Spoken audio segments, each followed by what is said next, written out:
Birds typically breathe through their nose, although they are capable of breathing through their mouth, as they often do when they are trying to lose heat. From the nasal and oral cavities, air can pass into the trachea, which is lengthened in all amniotes, but especially in birds, which possess long necks. This larynx then branches at an area known as the syrinx, where sound is produced, into bronchi, which then enter the lungs.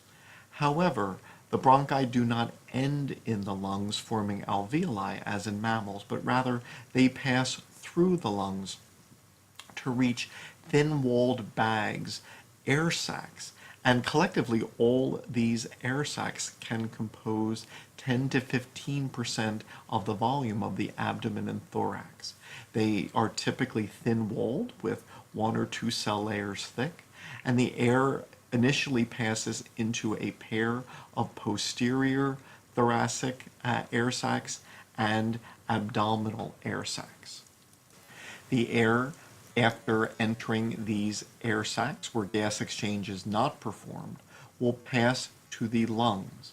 The avian lungs are denser than those in mammals. So if there were a bird and mammal whose lungs had the equal amount of tissue, the avian lung would take up half the volume.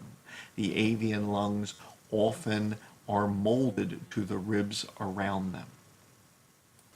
Once air leaves the lungs, it then passes into additional air sacs, such as the anterior thoracic air sacs or the cervical air sacs.